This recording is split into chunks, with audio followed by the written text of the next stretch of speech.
right now, when you look at the likelihood of being replaced by someone that looks like us when we move on from our positions, is quite low.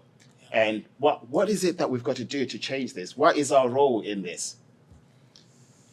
I think that's a very good question, Jay.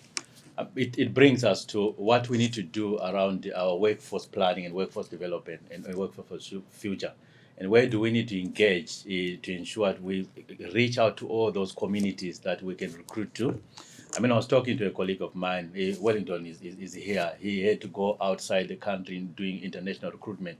So if we can share that, we will be able to recruit people who look like us, people who would be inspired to end up joining the Jabali network and support that recruitment drive to ensure that we've got the future leaders who look like us and support their.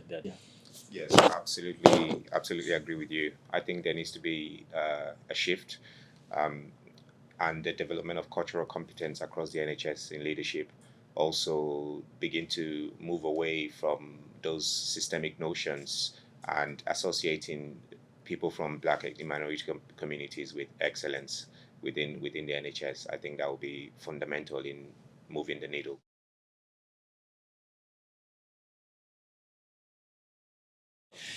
Yeah, I totally agree. I think with colleagues in, I think there is something about us as the Jabali network men. I think we've got also responsibility around how do we lift as we climb. I honestly believe I think how we were raised, to whom much is given, much is required.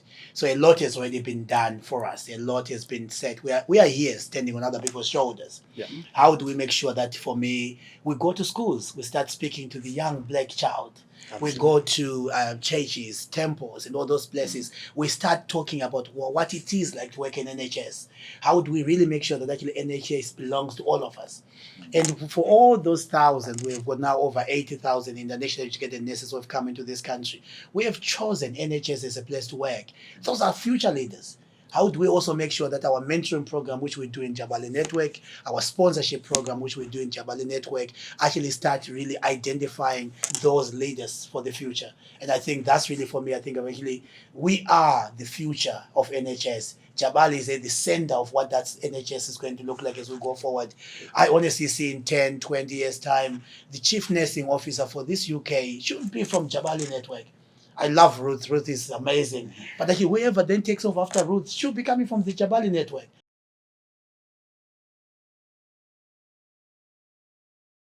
Why not? Transformational change does come from that measurable effort put in every single day. And I think Jabali has that force and power to do that. Because we represent so many people from so many different countries. That itself is a hidden power that we can harness and invest in the workforce that represents us, majority of the workforce that represents us. And therefore that systemic change can happen through continued effort by organizations like Jabali, but most importantly by Jabali as well. And I think that effort comes with continuous support, visibility, and that what I would say is just continuous change as well, through leadership and through action as well, building that legacy forward. So definitely. Yeah.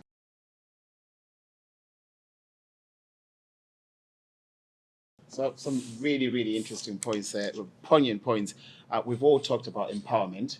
I think there's something that Samuel said that really resonates with me, which is about how do we develop that cultural competency.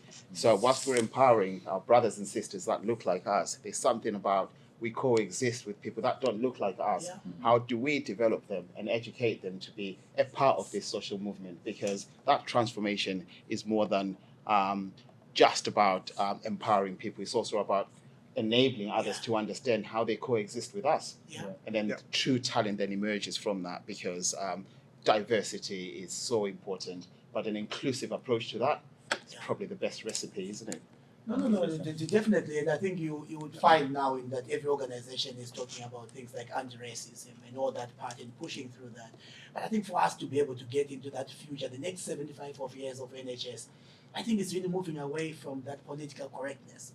That we get to a place actually where it's okay to get it wrong because someone is trying. that I don't have to apologize for getting it wrong, because sometimes actually I am trying. I'm in that learning space.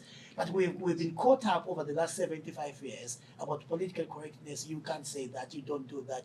And I think I found some of our white colleagues who wants to do best, who really wants to help and support this agenda. Sometimes they're not sure about what to say and what not to say.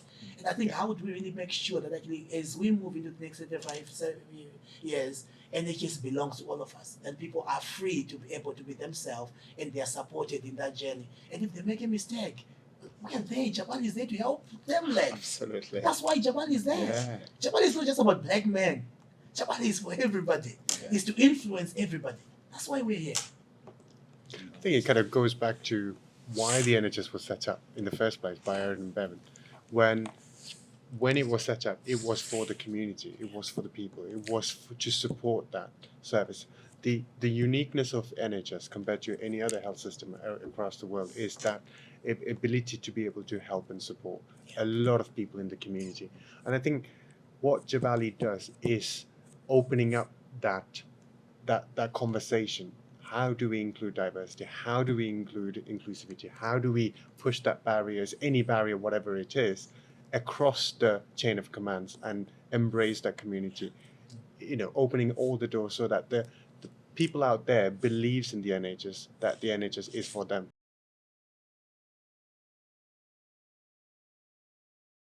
As we talk about recruiting, we need to talk about retention, and that's very key. And if we talk about retention, not only within the NHS, because we know the people like us, sometimes they leave to go into other organizations, not the NHS. We need to support, and I think key also is the sponsorship. So there's quite a lot of people within the Jabali network who are leaders, who are in the exec level, and they should be sponsoring other people who can also be on the same journey as ourselves. That will help to retain people within the NHS, not only with the Jabali network, but also our white colleagues who want to be supported to develop within their roles. Yeah.